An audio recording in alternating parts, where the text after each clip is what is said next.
It wasn't a fancy building to start with. It had very few facilities. Education was getting more modern, and they felt they needed a more modern facility. We look back on this, it was modern in those days. I'm Elaine Valiant Cox, and I've lived in Oxford all my life, which would be 80 years. And my family, the Valiant family, is from, well, go back generations, probably 3 or 4 in Oxford. So I feel like I have deep roots.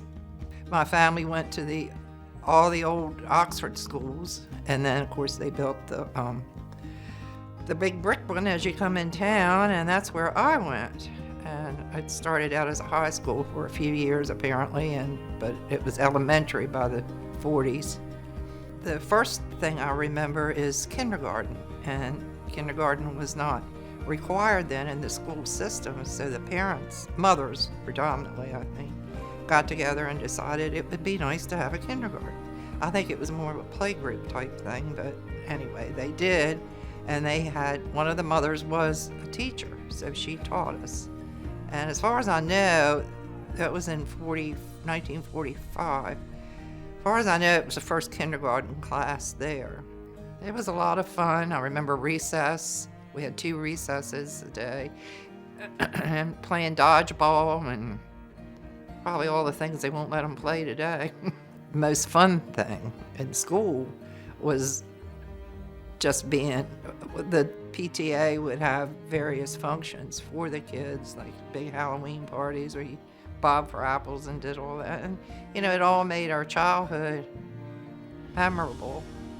Being a small community, all the parents were involved.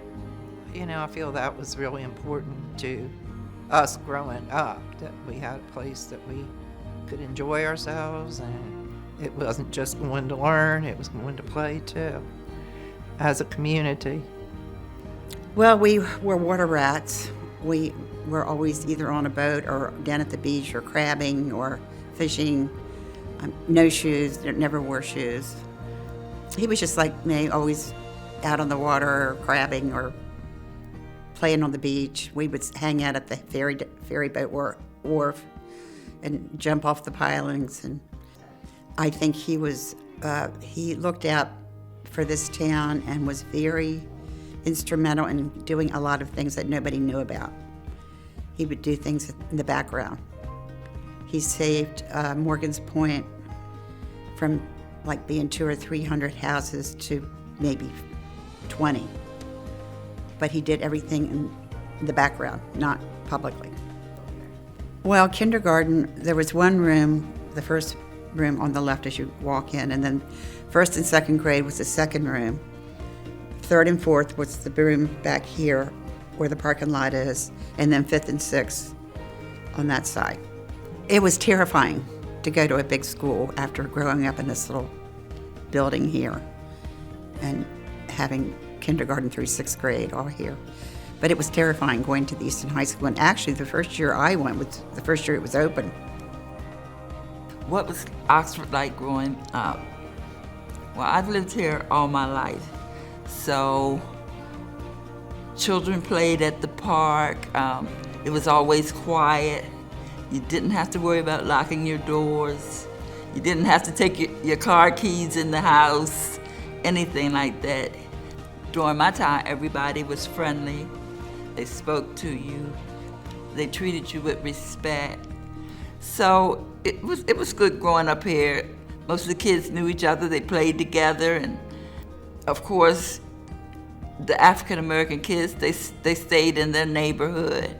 But when we came here, everybody played together and got along.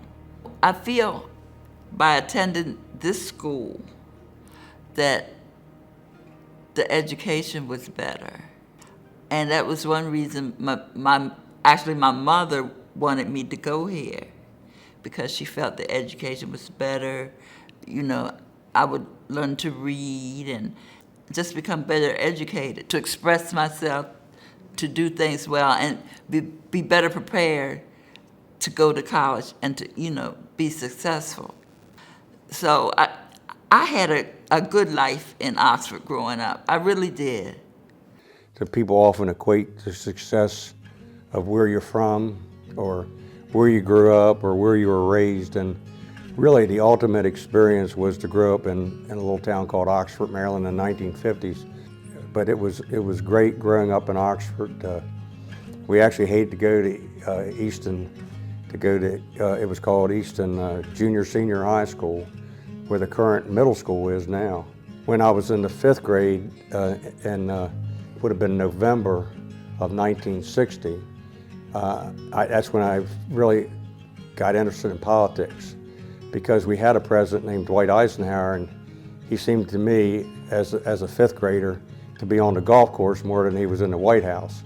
And so John F. Kennedy had a lot of vigor, and even though I ended up being a Republican in life, I was a Democrat when I was in the 5th grade, and I was selected to give the speech for John F. Kennedy to our entire elementary school.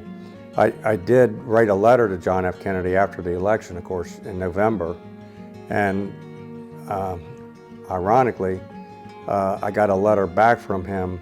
It was actually dated January the 17th, 1961, and you know the inauguration is always January the 20th, so it was 3 days before John F. Kennedy became president. He was still the U.S. Senator from Massachusetts, and he basically said to please keep your interest in politics.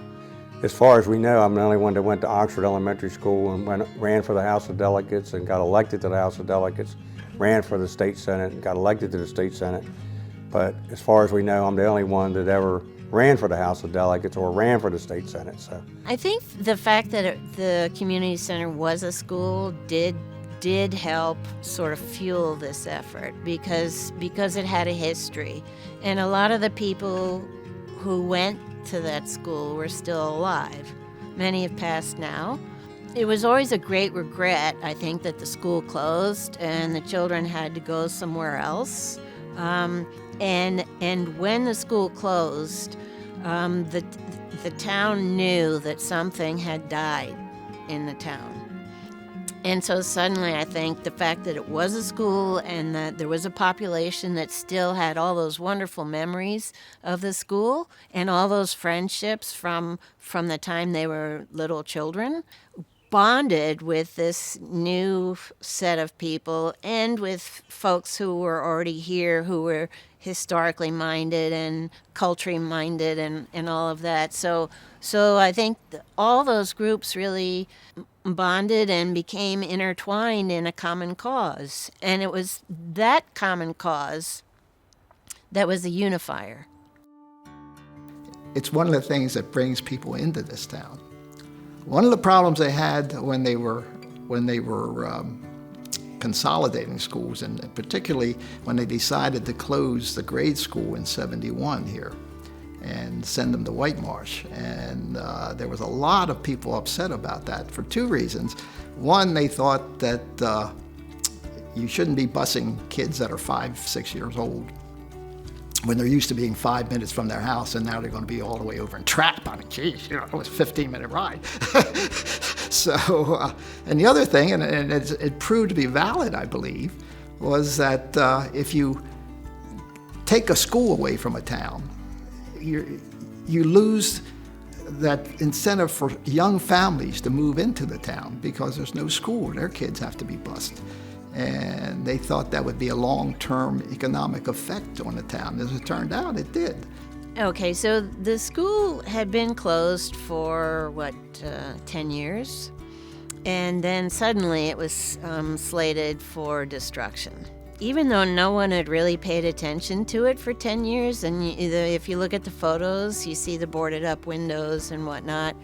Once it was slated for destruction, that was very upsetting to people because suddenly it was like they're losing, even though, they hadn't really formulated a plan to do something with it, they were losing a member of the community, right? An icon.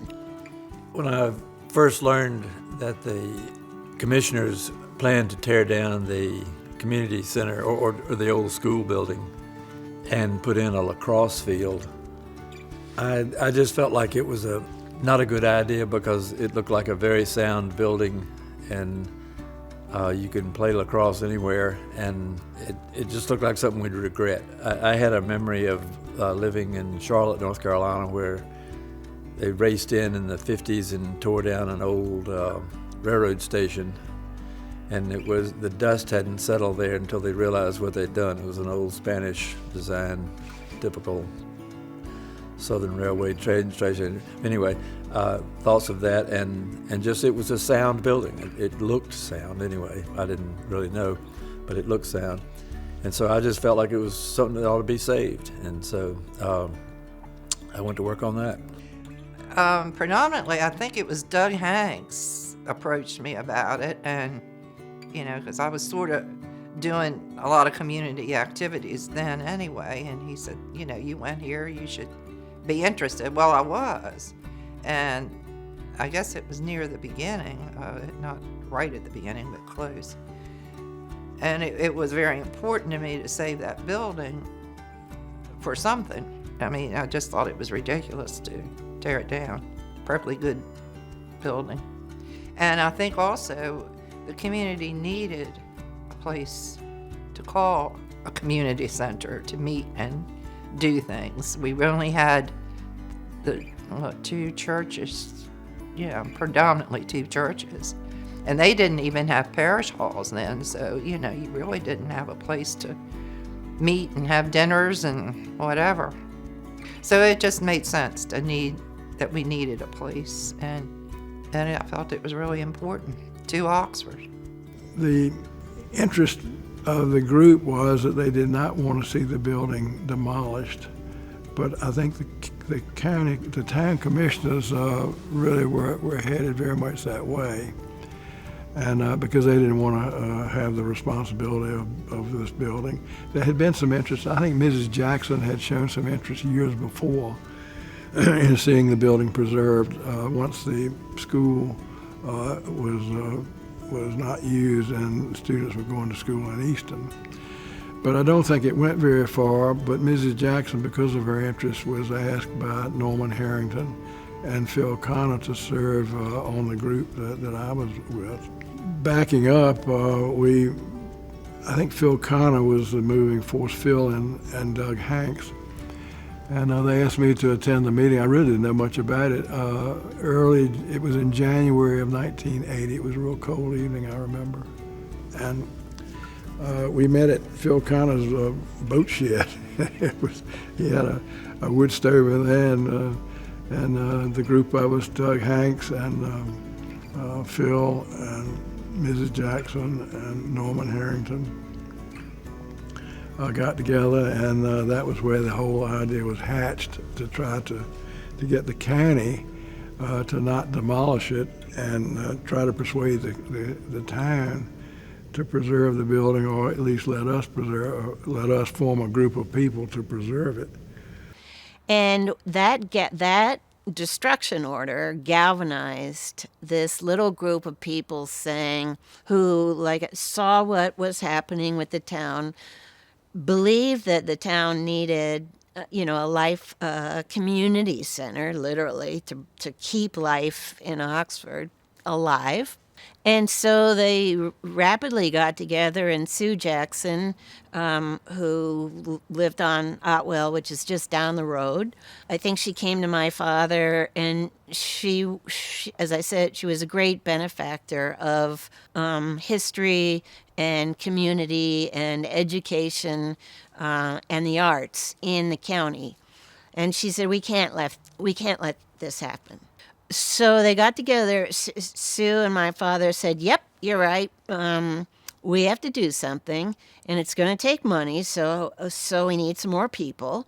So they put together a committee, and everyone basically got on the bandwagon and said, we can't let this happen to Oxford. Well, when you would drive by the building and look at it, and I never had even been in it before we got this idea. I was a civil engineer, or went to civil engineering in school, in college, and was in the construction business for a time. And so I don't know, I could look at the building and it looked like it was sound. It had good straight lines, and nothing had ever begun to move, it didn't look like. And so it was a solid looking building. looked like that could be useful to a little town. And so turns out it was. So the task was to convince the town that the building could be maintained and preserved as a community building. And that was where the rubber met the road. We really had to convince the town, the commissioners, that we were serious about it. And ultimately we were successful in doing that, but they were very, I think, apprehensive that we weren't going to succeed. There was a lot of feeling that, okay, these people we'll let them do their thing, but we don't think they can succeed. Fortunately, Norman Harrington and Mrs. Jackson and Phil Connor pushed it hard and circulated a petition in town and generated a good bit of community interest in it. And I think the commissioners were surprised at the interest that was shown by the community. I really got with my kids, my oldest daughter particularly. We got up a petition, and I was looking at it again. I guess I do petitions up here now, every now and then, and they're much more form-driven. And this one was just, I think you had a date in your signature, and we went door to door, and I don't think there was a single person that wouldn't sign it. They thought it was just as stupid as I did to the thought of tearing it down. So it was a very easy job. We went door to door, and lots of people helped. Davey West, a lot of people pitched in and went around and got signatures. And I was surprised how many we got. I mean, we got 250, and I think there's only 500 people on a good day in town. So that's pretty good. So I think the commissioners I think they were really surprised to see that many names. They didn't think it was that going to be that kind of support for the idea. I think my favorite memory of the whole thing, though, all of it is how Norman and Sue would make things happen. Sue was she didn't want anybody to know that she had anything to do with funding that all the way along. And she's as responsible, or probably more responsible, for making that happen than anybody else. Well, she was, I'd say, for one thing, she was a diminutive force of nature. It's hard to say no to Aunt Sue. But she was also very warm and very loving and very generous, obviously. She also, by the way, was an excellent golfer. And at whatever she was, 4 feet 10 inches tall and probably at least 110 pounds. She would drive the ball further than some men who didn't particularly like that. Preserving the school was important on a lot of levels. It wasn't just the building. It was preserving a way of life and also creating a new way of life. So it was the melding of the old and the new that always fascinated him. And it was also all the, all the multiracial interplays were really important to him because he was a civil rights leader back when it was not popular to be one. But he believed in this whole sense of community is for everyone. It doesn't matter what race, creed, color you are. You're a member of a greater community. But by turning this thing into the community center and doing what they did, TAP being here, it's made it a draw to bring people into town. Maybe not young people with family, but older people, retired people, weekenders, that sort of thing. This place is like magic to them. So TAP was the big thing. TAP kept it going. And we've been fortunate to have that organization because I think as far as local theater companies, they are the best I've ever seen. They're really good. And to see what this building had to offer by way of there was a theater and it had curtains. So I just think that we had this building and all that space. It was a wonderful opportunity, and there were a lot of people that seemed to like joining in to help do sets, find costumes. There always were some people who had that talent, had worked other places. So, way, they could sing. Yay, they loved doing that. So the combination of bringing new people who had never had anything to do with the theater before, and those who were back from wherever they had come in their other life, could find a way to use their talents, singing and dancing. Well, yeah, one group I left out of this whole thing was Jenny's kids. And Jenny Stanley is as much an icon for the town of Oxford as this building is. And Jenny has done more for this town than anybody I've ever run into. And she does it in such a low-key way. I mean, here she's a wealthy woman, and you see her out here washing windows, tending the garden. The kids' camp is just an unbelievable thing that draws people back to the town. I live on Bachelors Point Road, and I love in the summer watching the kids on their bicycles going back and forth, you know, every week for as many weeks as she has it, and this huge crowd of kids come back and forth. And it reminds me of the way Oxford was when there were a lot of children here in town. It was a really neat camp. And you see all those kids going around like ducks, going down the road. That was very special about the small town, how the kids could ride their bicycles to camp, and I think that was a requirement. Well, 1982 was our first summer. It was only 2 weeks, and we only had 15 children, but it grew to 4 weeks, and every year we added on students, children.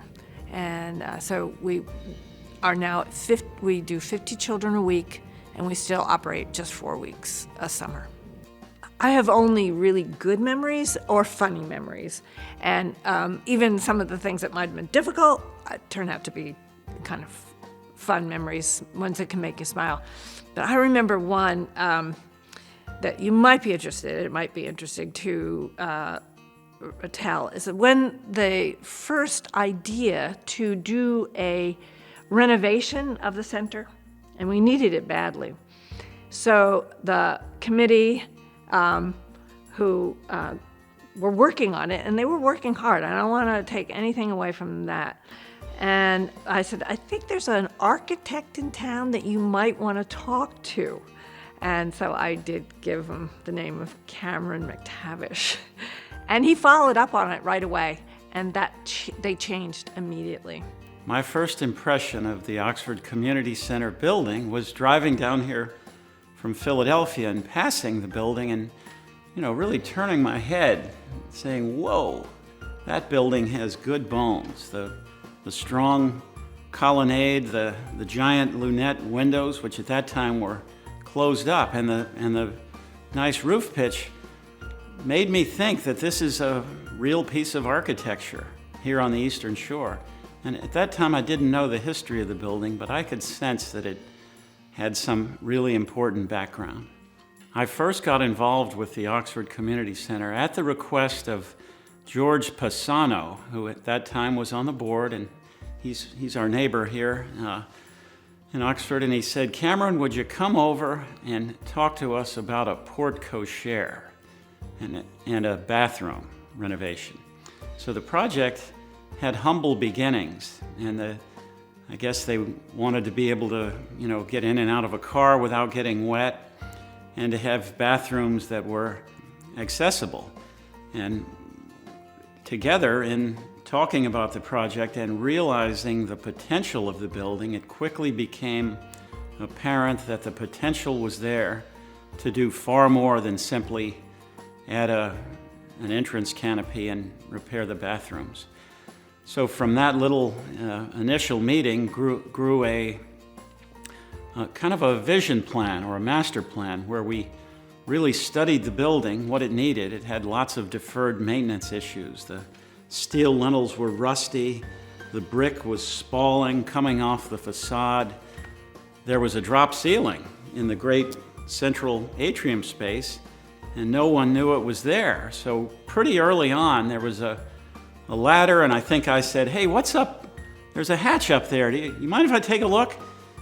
They held the ladder, I climbed up, and I think I had a little flashlight, and I couldn't believe it when I looked up there and saw that great atrium roof structure with those steel trusses and the remains of the lunette window openings, which had been closed up. So that was kind of the aha moment for all of us, is to learn the great potential that that central atrium space had.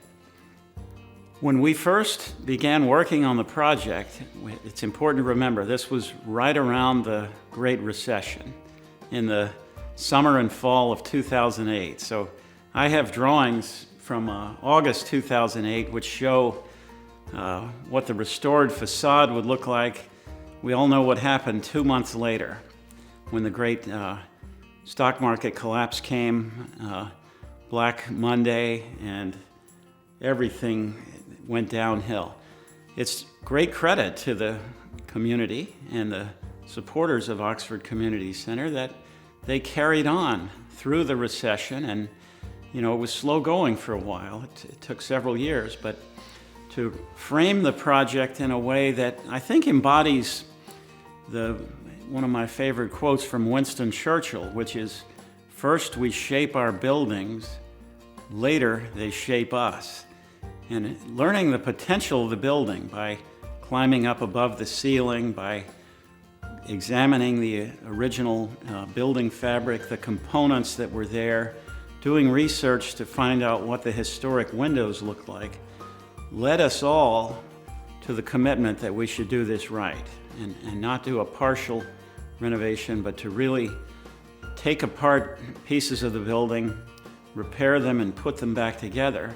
And then while we're at it, make some subtle changes to help the building to work better for the program of the community center, since it would no longer be a school, the purpose for which it was originally designed. And I think we'd all agree that it was a success. It's now a decade later, and those hard decisions about do you be ambitious and go for what you really want, or do you settle for something less than that, have been borne out to be true looking back over a decade later.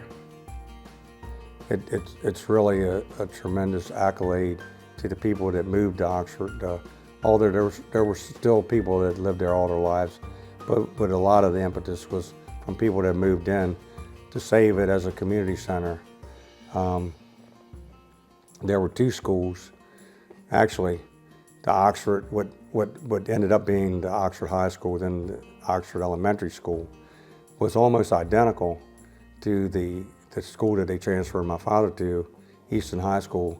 The architect's last name was Hopkins, and the two schools were identical, but they didn't save that building, and they tore that down.